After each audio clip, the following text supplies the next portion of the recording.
Hello, everyone, and thank you for joining us for today's presentation of Understanding ADS-B Traffic and Collision Risk Management. My name is Jeff Simon. I'm president of SocialFlight. For those of you joining us for the first time, SocialFlight is the free web and mobile app dedicated to supporting general aviation. You can visit socialflight.com or download the SocialFlight mobile app for Apple and Android devices, and you have free access to over 10,000 aviation events, destinations, and airport restaurants. You even get a weekly email with a list of all the aviation events happening in your local area. Our mission is to give pilots like yourselves more reasons to get out there and fly. Now, in addition to events you can fly to, we also have online events, which are why we are all here today. One of our partners is L3 Harris, makers of the Lynx NGT 9000 multi-link surveillance system. I've been fortunate to have a lot of experience with the Lynx, including installing it and flying it in SocialFlight's A36 Bonanza. So I'm excited to have the opportunity to talk to you today about the traffic technology as a whole and also about the Lynx itself. And I will be joined by my good friend Dennis McCall from L3 Harris as well. Dennis, how are you doing? Hello, everybody. Thanks for joining. So before we get started, here's a few tips. A recording of today's presentation will be available on socialflight.com. Within 24 hours, you can actually just go to YouTube and search for SocialFlight, one word. SocialFlight's YouTube channel will have the recording of today's presentation, and you'll get a link for that also after the presentation. It usually takes us about 24 hours to produce the video. Now, during this webinar, feel free to post questions in the question and answer section. We will do our best to answer those during the presentation. However, don't worry if we do not get to your question, because all of the questions go to L3 Harris after the webinar, and people can get back to you directly. So if you don't get your question answered, or if you have an additional issue that is very specific to your situation or your aircraft, you can get an answer directly from L3. And we'll give you some contact information as well at the end of the presentation, and maybe even see you next week at AirVenture. So with all of that, let's get started.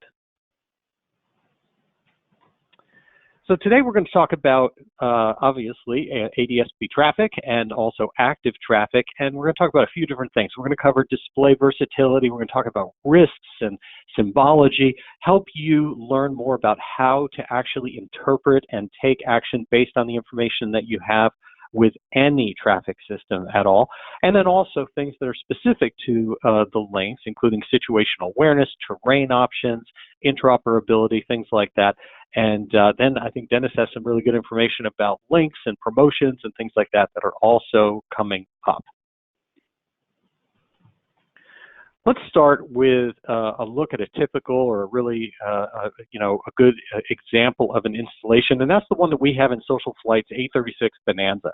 And that's right here for you to be able to see. We have Aspen's primary flight display right in front of us, and that gives us information that gets fed by the Lynx system. You can see what's interesting about this is we chose to put the Lynx at the top of the radio stack in the center of our panel. And this is fairly common. It's not something typical that you might do in a radio stack when you think about a transponder, because typically a transponder gets relegated to the absolute bottom of the stack. And that is really one of the things that have changed when Lynx came out, because it came out with this full color display that's very versatile, and you'll hear this phrase from me a number of times, really turns into a multi-hazard display in front of you. And once you actually start using it for that purpose, you find that it is actually something that many people want at the top of the radio stack instead of down there at the bottom. So if you go over to the right, we have our audio panel at the very top, and then we have the Lynx system right below that, and then going down from there, we have our two navigation systems from Aviation, and all of this works together.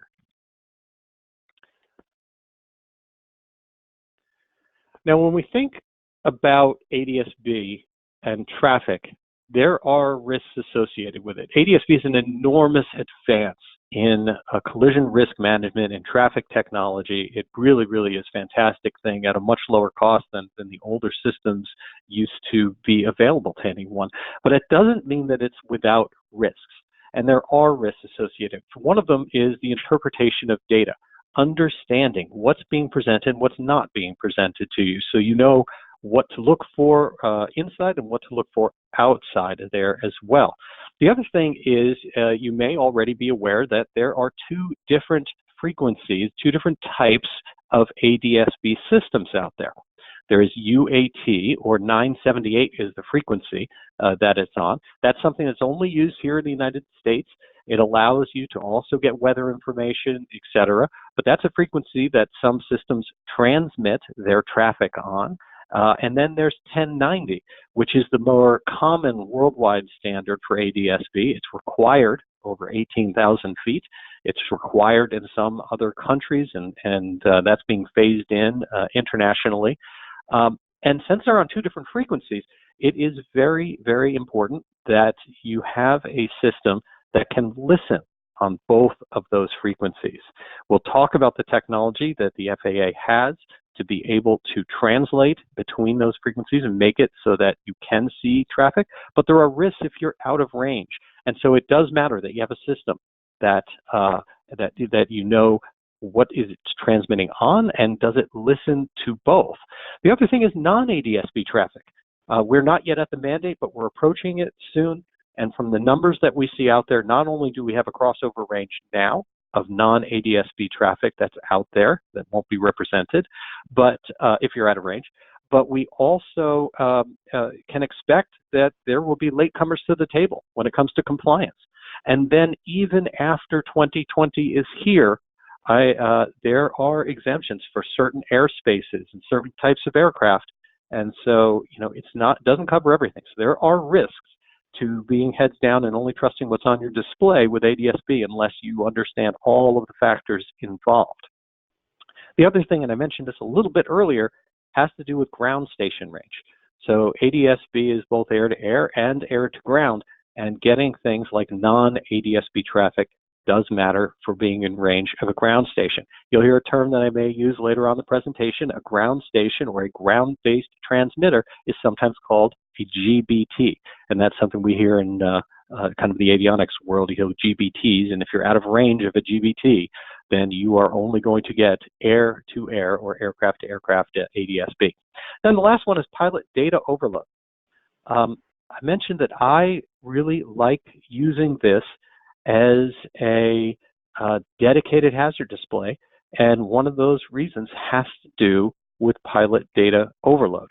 If we go back to the image of our panel here, one of the things that is really important to me, I'm a big believer in the best of breed avionics, like the ability not to just stick with a single manufacturer, but to be able to pick and choose for each of the different functions in your panel what is the best, who is best at each feature, and will they all work together.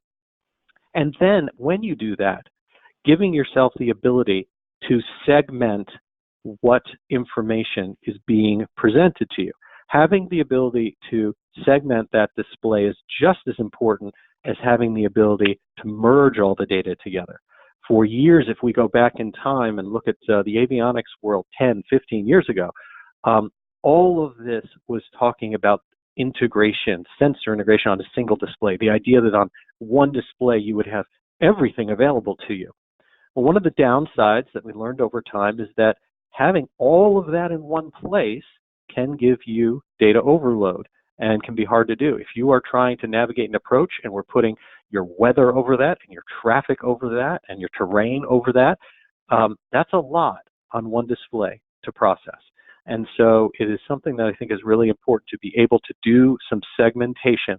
The more displays you have in a way, the better, because you can choose for what phase of flight. It helps you to have it all in one location, what you want to overlay and what you don't want to overlay. And by having a dedicated hazard display like the Lynx does, as you can see, it can be very helpful because it's your go-to at any given time, especially when traffic's called out. I look straight up to that.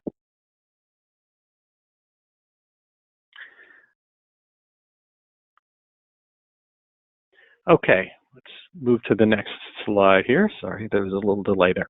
Let's take a look at the overall system here for ADS-B and active traffic. And there is a lot going on this slide.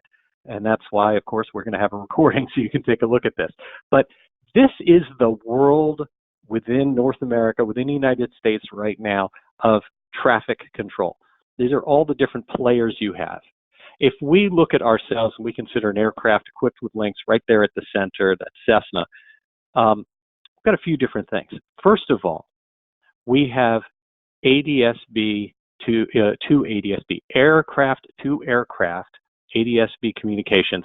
And so you can see those jets that are flying up high. I mentioned earlier, 1090 is the frequency that is required over 18,000 feet in positive controlled airspace, and also internationally. And so if we look at that, you're going to see from aircraft to aircraft ADS-B traffic that comes through on 1090 as you go kind of up into the altitudes.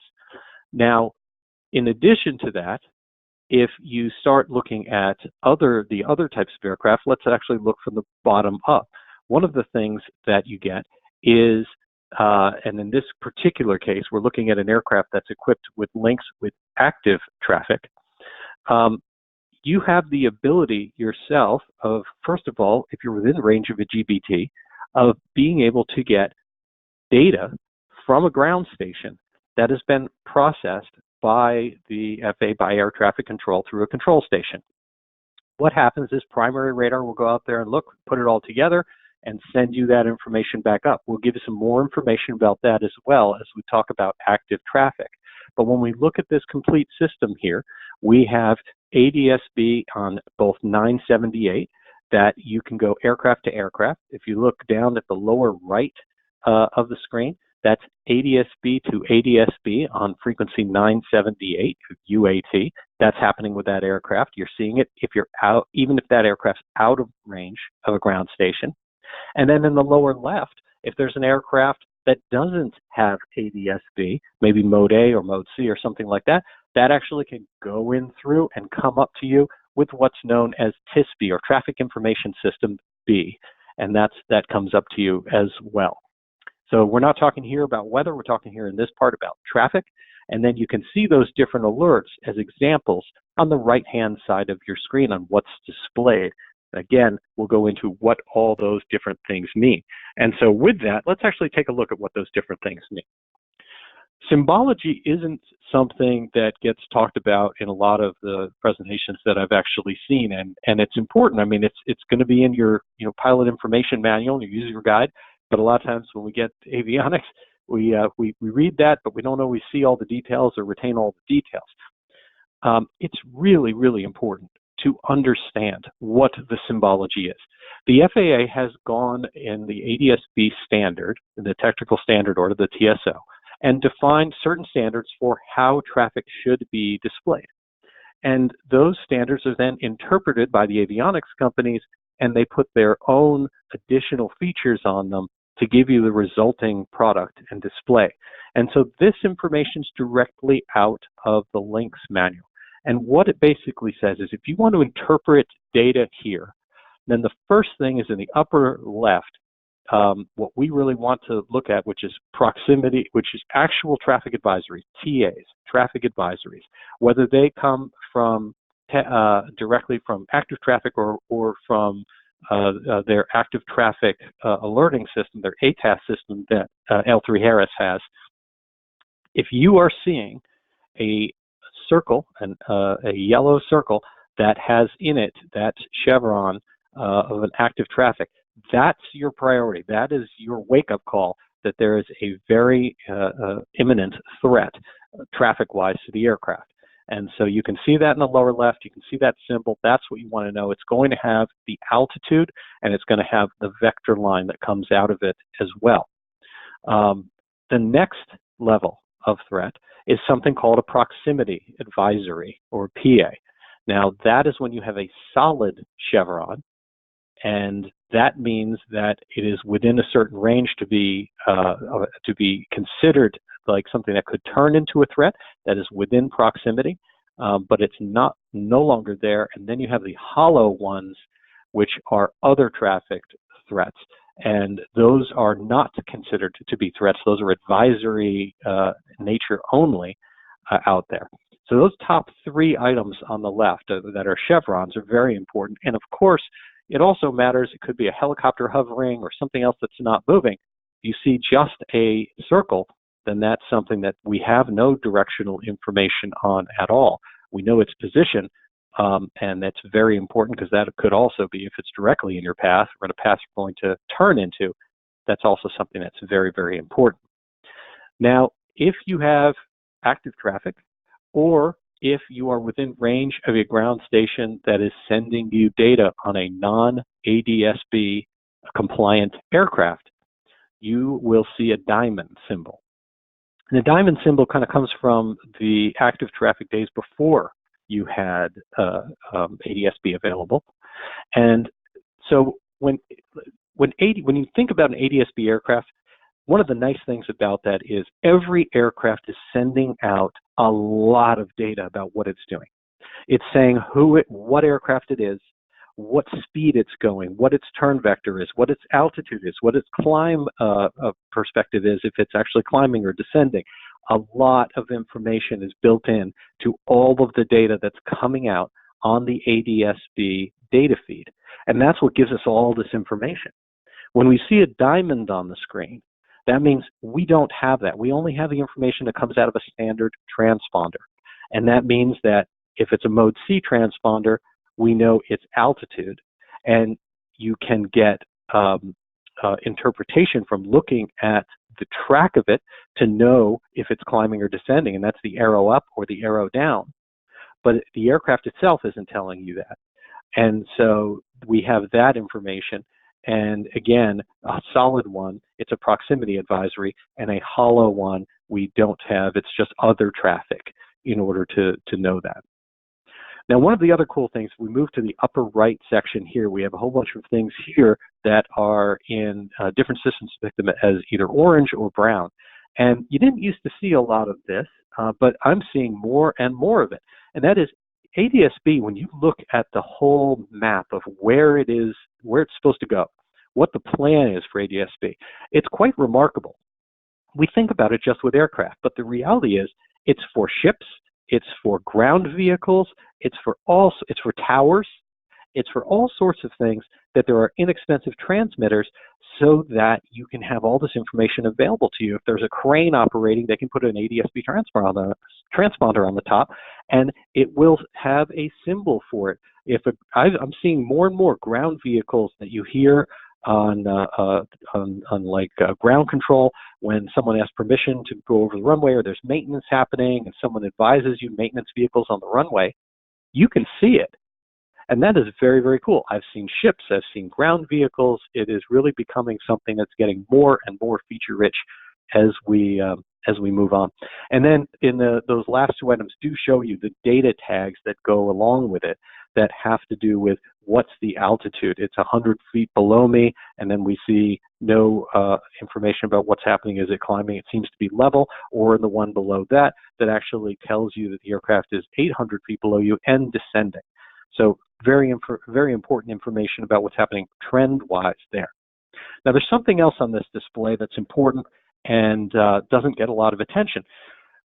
All of these items have a line coming out of it, a vector. This is the velocity vector of the aircraft. That is your traffic target. And what's important to know about this is that this is going, the length of this line is directly related to the speed of the target aircraft. The way this is done in the Lynx system is that the tip of the spear, the tip of this vector line, is 20 seconds ahead of the aircraft. So that point, as at the tip of that line, is where that aircraft is going to be 20 seconds from now.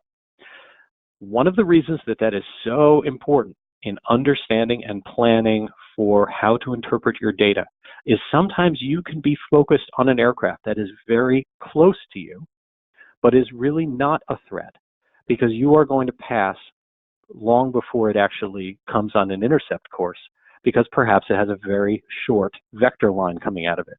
A slow aircraft on a converging course, but one that you're going to be passed long before that.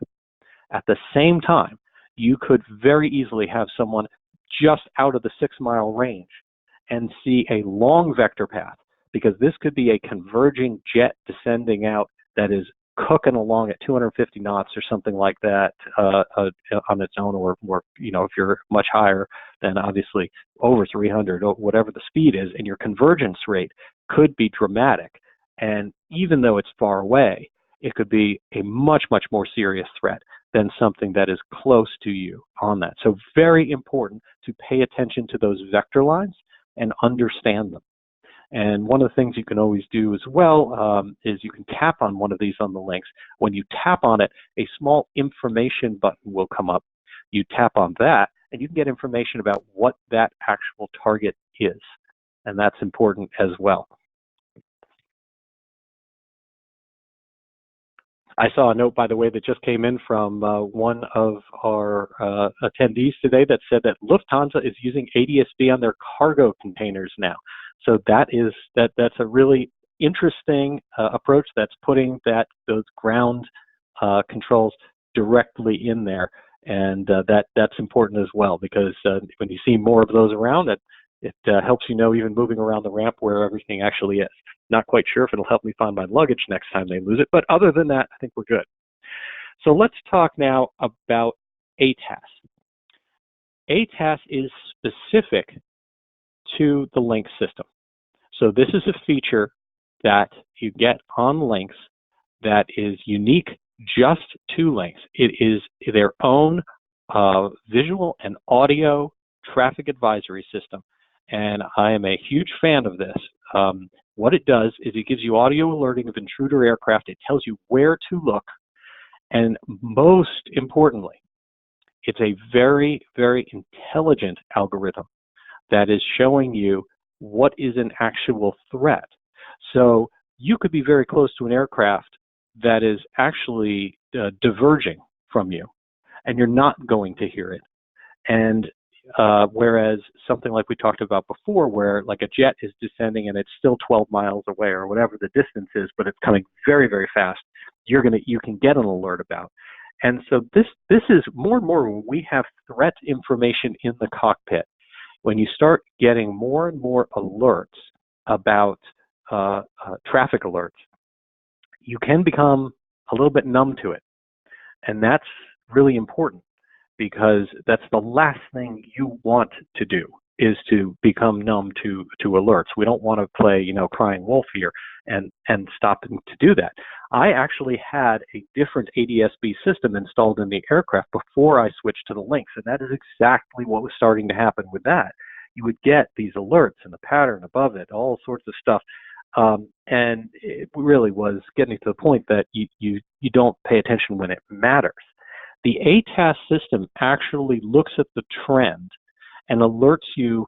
You could actually be in loose formation with another aircraft going in the same direction, not get any nuisance alerts at all about traffic, but a different aircraft that's coming into your path, you do get an alert on. So really important. And again, the audio is great. 8 o'clock high, 2 miles, tells you exactly where to look.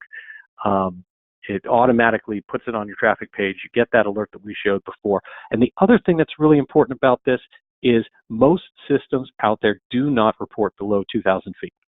And that's where the accidents happen, and so in the traffic pattern. People are on the wrong frequency or something like that's going on. And the ATAS system reports all the way to the ground.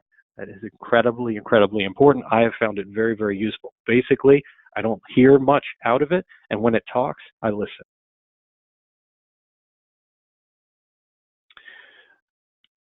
Let's now talk about TAS. TAS is active traffic now. So there's you may hear terms, there's TAS, there's TCAS, there's TCAS-1, TCAS-2. These are all forms of active traffic. Now, active traffic has been around for a while, but it is very, very expensive when you look historically at it.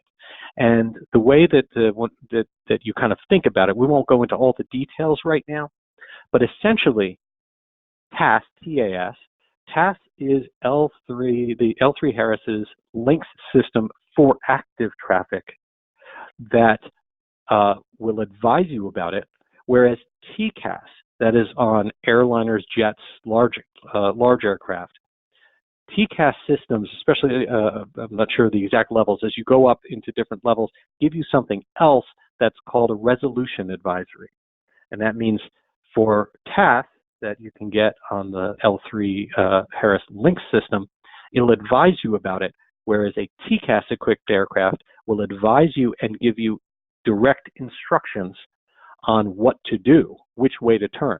If you've ever walked down a hallway and both people converging step in the same direction, can't seem to get around each other, that might be uncomfortable in the hallway. It's really uncomfortable in an aircraft.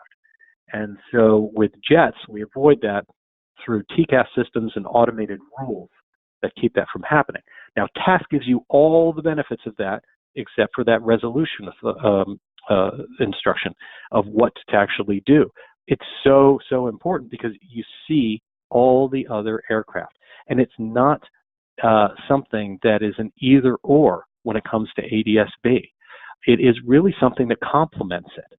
So we just finished a flight, an international flight, where we went through Canada and all the way to one of a French island. And I can tell you, using the Lynx system, we have the 9000 plus, which is the one that includes the TAS system. And we could tell when we were actually getting TAS traffic, and it's extremely important, extremely helpful.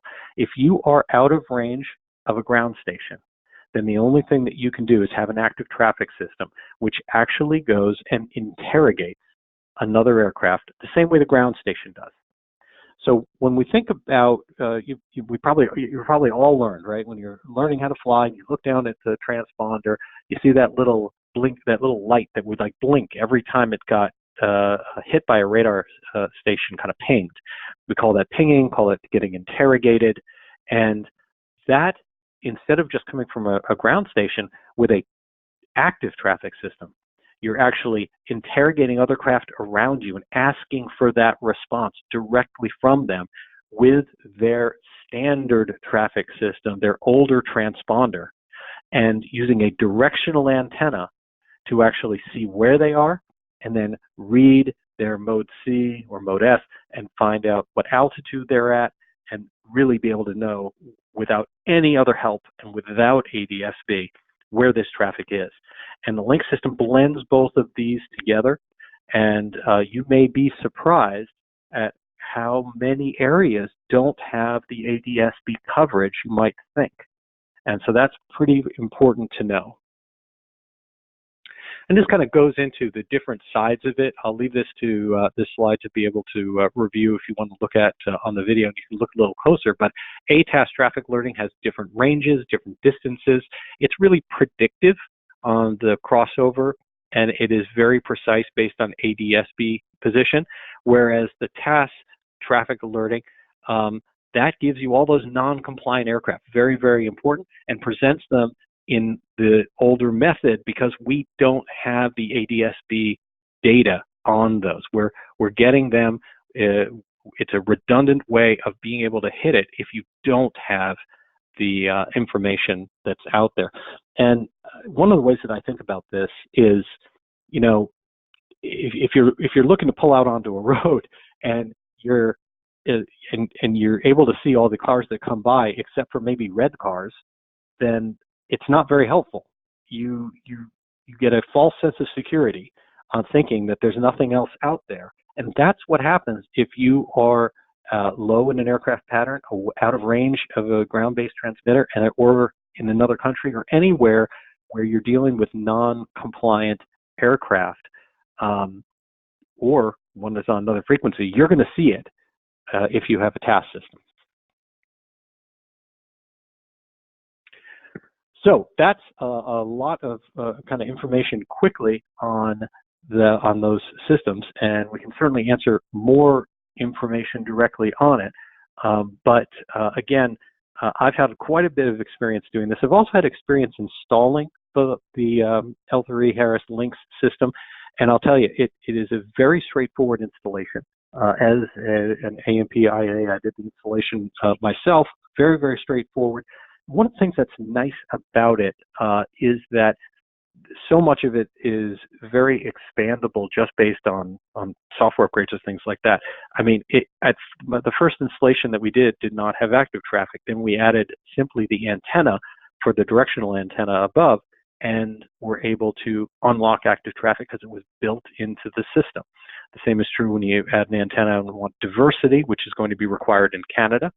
And diversity means that you have an antenna on the top and an antenna on the bottom for your essentially your transponder style antenna, because the Canadian system is going to be using satellites. So it doesn't help. We're all used to putting transponder antennas in the bottom of the aircraft. Now you're going to need one on the top, and it's designed to be upgraded to all those things, and it's very, very simple to do. My experience, if you have any other questions, feel free to send them, post them here. We'll try to address them. And I am going to hand it over now to Dennis McCall to tell you some more about the system itself directly from L3 Harris. Hey, thanks, Jeff. I appreciate it. And thank you, everybody, for joining today. I'm going to kind of kick off my presentation. My presentation will be Lynx specific. I work for L3 Harris, and we're very proud of this product. I'd like to start out by kind of talking in the reference of value per square inch. And I'm a pilot, and I have brothers that are pilots, and I hang out with pilots. And some of the market, people are really looking at, how do I meet the requirement for ADS-B out? How do I get my aircraft legal? How do I do it at the least price, incur the lowest price possible? And for a lot of people, that's a perfect path forward. Being ADS-B compliant is going to make your aircraft visible in real time to air traffic control and to other ADS-B in aircraft with position and velocity. All that is terrific, and that's a big step. What I want to talk to you today about is taking that panel slot and maximizing its capability, and the Lynx does just that. So the Lynx NGT 9000 is much more than a transponder. It's an integrated multifunctioning surveillance solution. It's much more than a MODAS ADS-B out compliant transponder. It does a lot more than just meet the ADS-B requirements, and it simply slides into your old transponder slot. The 9000 is both ADS-B out and ADS-B in. Here we are 4 months away from the mandate, so I will assume that most of you all know the difference between ADS-B out versus ADS-B in. But most of today's conversation is all of the data that you get with ADS-B in. ADS-B out provides the controller with much more information and gives the controller better situational awareness.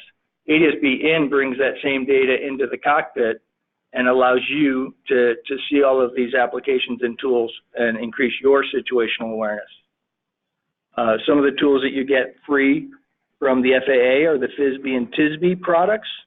That's the free traffic and weather, and I'll go into more detail about those. The Lynx pulls together all that data into one multifunctioning display. The multifunction display is a beautiful glass touchscreen interface that allows you to swiftly move data in and out of view in order to display the visual data you need at the time in which you need it. Let's talk about these functions and advance the slide. Thanks, Jeff. Let's start with the basics. Lynx has a two-screen display configuration, a left and right side. You can change views easily by simply swiping left or right in order to bring into view the display the most meaningful data at the right time based on what phase of flight you're in. If you look at the top left, you'll see the digits associated with your typical transponder interface, squawk in 1200 and ident. It's a very simple touchscreen. You just simply punch in your code, your squawk code, and your display will appear. If you have to squawk a different code, it's all touchscreen interface. If you want to return back to VFR, you simply hit the squawk VFR button, and boom, you're back to 1200. And once you have that frequency in place, you don't need to look at that. So half of that display, you can swipe it out of view and bring in better information, weather, traffic, NOTAMs. TAS, TAWS, I can keep going and going. So the idea is to really maximize the capability of that display and look at what you want to look at when you need it. Also, free with Lynx is the great safety product ATAS, the only system on the market that provides traffic callouts all the way to the ground. Many of our competitors only have alerts and they stop broadcasting at 2,000 feet AGL. That's a big, significant safety issue that we're very proud of providing. Pilots will display different pages based on what phase of flight they're in, and Lynx will give you the visual data that you provide when you need it. Jeff, actually, how long, Jeff, have you been flying a Lynx? At this point, I've been flying Lynx for a couple of years now, so I use all these screens. And again, like I said, I certainly think of it as multi-hazard because you really can set up each phase of flight you need. You can use it left hand, right hand side. All that information is directly available for you. And one of the things also, we just got a question in about someone that has ADS-B in only, and they see issues like they see their own aircraft constantly being alerted. That's something that goes away when you have a compliant system. When you're listening only to ADS-B, you're kind of piggybacking on the system and taking from it, but not contributing to it. And that means that the data coming in includes you, but doesn't know who you are. And therefore, you're going to see what's called ghosting, which is where you see yourself constantly as a threat on the screen or randomly as a threat on the screen. And so that's something that shouldn't occur when you get that. And basically, when you talk about that, Lynx will go all the way to the ground as well. And that's a really, really important feature. Okay, some additional options with the Lynx and NXG 9000. This is both a terrain and an optical awareness system. The terrain, it has a worldwide database and can be flown in both fixed wing and helicopter. The NXG 9000 can also, at additional cost, host ETAWS, which is both, it provides terrain awareness, both visual and audio. It's an expensive upgrade. That's why we believe that the Terrain Vision is such a great product for the GA community. And again, back to whenever you can fly that stuff when you're low and near mountains, and when you're flying at a higher altitude, you don't need to be looking at TAWS. Let's spend some time talking about connectivity. The Lynx interfaces nicely with other components. We have common interfaces with ARINC 429, RS-232, and 422 protocols. Again, the Lynx has an embedded WAAS GPS. It communicates with many MFDs and PFDs and has a Wi-Fi dongle to talk to your tablet apps. So you're going to want to check with your dealer regarding interfacing with additional equipment that you have in your panel. Antennas. Transponders, you can use your existing transponder antenna. Regarding the GPS, the Lynx has an embedded WAAS GPS, and therefore you need a GPS antenna. If you already have a WAAS antenna, you can use a GPS splitter or coupler and avoid buying a new GPS antenna. Dennis, I'd like to jump in on that one, if you don't mind, because that, as an installer, that's huge, and I don't want that one to slip by too quickly.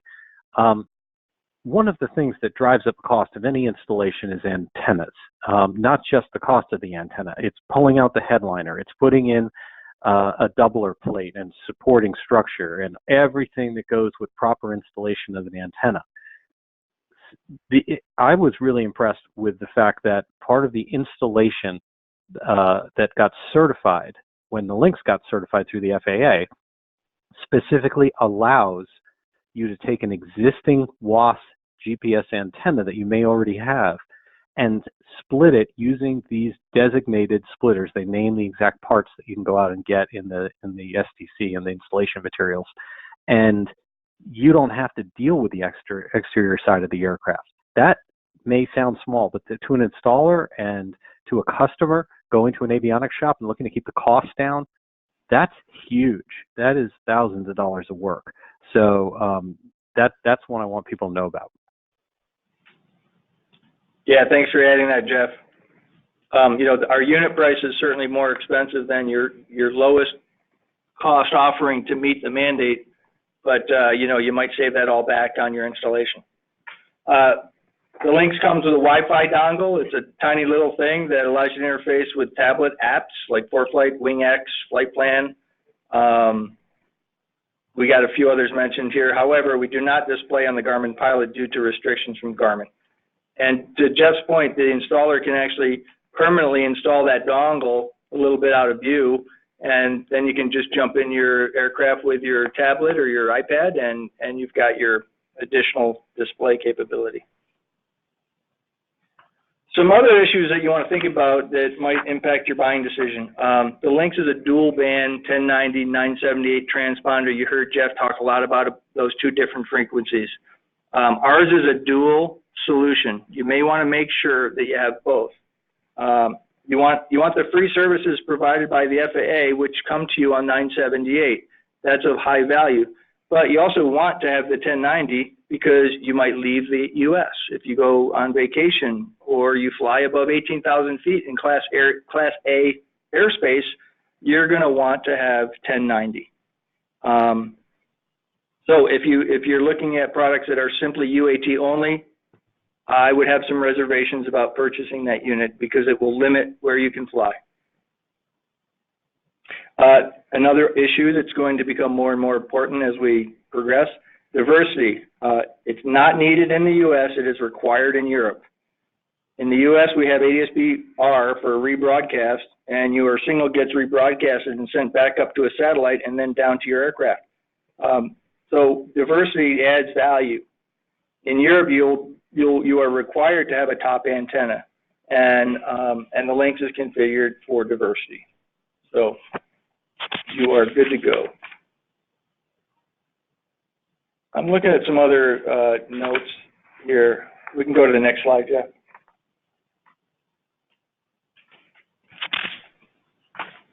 Jeff, I'm on the comparison chart with Garmin. We had a slide there it is, okay. This slide is meant to compare us against the GTX 345 by Garmin. As this chart illustrates on the right, we have all check marks, and on the right side, of course, we see the Garmin GTX 345, not as many check marks. There's a lot of no's. I want to walk through them at a high level. The Garmin does not display ADS-B traffic or weather. They do. They don't have a touchscreen interface. They do not display TFRs, METARs, TAFs, NOTAMs, all the good stuff that you get with ADS-B in, or they have any TAWS enablements or TCAS 1 capability. Now, they do have this capability. It just crosses over into other LRUs, other pieces of hardware that you would require to meet all of the requirements shown in this comparison. So we like to bring that to your attention. Now, Garmin does have some of this capability, but not within the GTX 345. Another value driver for L3 is that we provide a 3-year warranty. Many of our competitors, like Garmin, only offer 2. So I'm going to wrap it up quick. I'm going to kind of just hit some high points as to, what the high points are with the Lynx unit.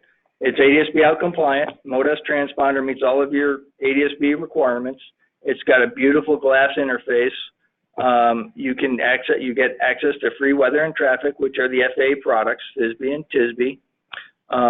The finger touch easy swipe navigation is really a terrific thing. ATAS, collision avoidance, is available to you. I'll go into that in a second. Compatible with storm scope and lightning detection if you are so equipped. Skywatch users, consider using the Lynx to display your TCAS 1. This will allow you to remove some equipment off your aircraft and save some weight. Skywatch users also avoid costly repairs by upgrading to active traffic, and you can remove your old Skywatch LRU and save 9 pounds.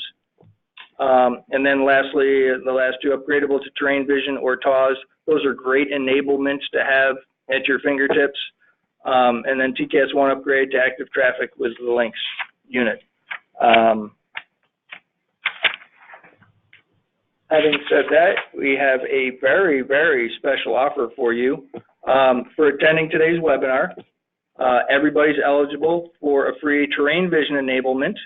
This is this is an $895 value, and you simply need to contact your dealer, let them know that you've attended this seminar. We will back that up with a paperwork trail that you've indeed attended, and you are entitled to a free enablement of terrain vision. And now I'm going to hand it back to Jeff. And oh, I'm sorry, I missed one more slide.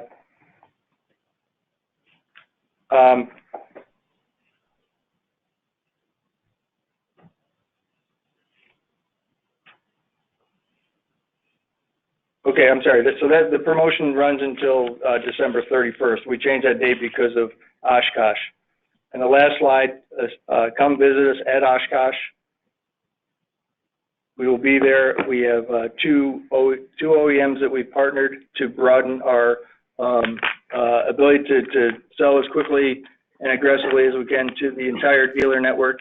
If you're interested in making a purchase, you'll contact your certified dealers, and they can work with you with regard to the purchase of a Lynx. And Dennis, just in case it went by too quick, I'm going to go back to the last one here. I believe the promotion is that you've got an active traffic and active traffic with ETAWS bundle promotion. Is that right? That's what's going on? Yep. Yeah, sorry, I kind of missed that. So these will be up on the recording for anybody to see as well, and those are the ones that are available through the 31st coming up. I'll also be there as well, bouncing all over the show. Feel free to ask as well. I'd love to talk to different people there.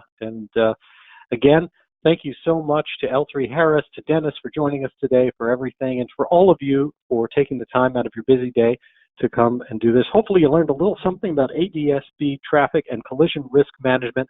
I believe pretty passionately in this. It's very, very important stuff with any system at all to understand what is being presented to you and what isn't. You really need to understand where to look, because you get too reliant on the display. If you're not understanding what's being shown and what isn't, you can get yourself into a little bit of trouble. And I am still seeing an amazing amount of traffic on my own display that is coming in from active traffic only. And so for the price difference, being able to have the active traffic plus ADS-B makes an enormous difference. Any other questions that you may have, feel free to send directly. You have the information there, and you can contact, obviously, L3 Harris with questions that you have, and as Dennis mentioned, the resellers as well at Aviation and Aspen. Until next time, I'm Jeff Simon for SocialFlight. Thank you so much for joining us for today's presentation. Blue skies, and hopefully we will see you at Oshkosh.